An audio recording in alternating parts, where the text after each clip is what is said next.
پروژه داور ما برای بنیاتی بود دانای مجموعه کوا پروژه بونه که از شم بیجم اول چندین سال دو خزا خلکی آکری بوینه و پیشتر جی قضا آکری و سه چهار او پروژه کو بردوام لاین اداری و حزبی و جمهوری دو خازت کردن اولی که شو پروژه بوده کو بردوام الحفله تا کردن خوشبختانه ابرو برای بنیاتی مبودانا پروژه تقریبا نزدیک 21 کیلومتر همیات فتح کردن و نیو جهات تکل کردن و انشالله ما که نزدیک یعنی از بعد کم تقریبا حتی حیوانی ویدی دو حیوانی پروژه تمامی ده کیفیت خدمت حوالات یادا گلک گندا پیک و گرید دادن و هر واسه کمک کدی پروژه نو واجره آکریجی ابرو ما برای بنیاتی بودانا بو قناغت بهت دگرانیا پروژه خینه سر قضا آکری و بردراش و قضا دی ترجیبی فرق و جدایی و دیف نسبه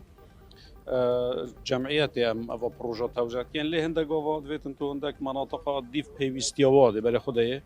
مثلا ولو نو که انشالله واروجاده تمام بیتن جادا قرناس حتی یاداره تو کو 46 کیلومتر راست مبلغ زور بو مبلغ پاره هند زور بو تقریبا نیوا یا پترش نیوا او بود جبا بو پارزگاه دو که آتیا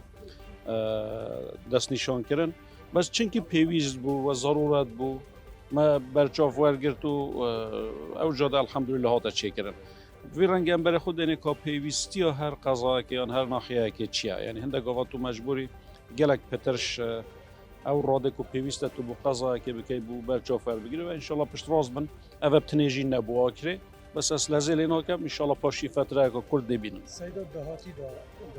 چه پروژه قضا کرینه گلک پروژه قضا آکریت ناف پروژه مدهای موافقت جناب سروک حکومت هرم کردستان هاتی ورگرتن و پروژه نوکه برای پتریت مرحله اعلان و تندر دو بس ایزان یعنی مثلا قانون و عندك تندر وقت بدون حتی خلاصت بن از پشت راست مفصالت دی گلک تجد بو قضا آکری و بردرشی نکردن بس جوری اصل از این آکر مهم ایک تشتهی هیچ پروژه که کوت وقت مدام ما بریار سردا بید هیچ پروژه نابید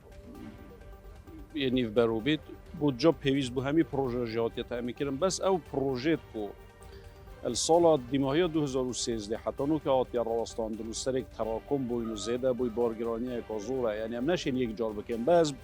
دیسا از وی دوباره کمه و یعنی ایکش و پروژه مزن که ما بریار دای ام تمام بکن و پروژه کردن یه قضا آکری بو یعنی الهمی پارزگاه دو که مجال کدی بو قضا آکری که روجی یا جادا نهله بو و همی او پاره که ما هاتی بو تمام کنه پروژه ما بو گندت نهله ترخان کرد حتی گهیت آکری مهم هیچ پروژه نابید او پروژه طبعا و سالادا نابید که راستای پروژه دی ان شاء الله تمام بشه لونی گلک پروژه تای مثلا obtenenina جاره وکو قضا که برفرامبونه کو پوادی خلک آکری باش زانیتن یعنی و 10 سالادا هم بجین و 20 سال دیمایی و 10 سال دیمایی و حتی و 6 7 سال دیمایی جی آکری زورا برفراد بید پیوستی اب خدمات پتر های غیر کردن جادت پتر های و کردن غیر کردن خدمات مجارینا آب و کهرباء یعنی بردوام پیوستی اب خدمات های ام با خدمات دانینا برچاف که کیش پیوستره مثلا آب بری کهرباء تید غیر کردن جاده و کولانت خلکی بری ممکنه اوورپاس کتیم او اوورپاس جی حق خلکی آکری یا دیزاین و تشتیویج یا حاضره و انشالله هر گاوا که مدخور رادید حکومت هرم کردستان بود جا پیوز بر دست خودید و ده هیتا برچافر گرفتن بس نوکه شوله که جدی با آکری تیده کرد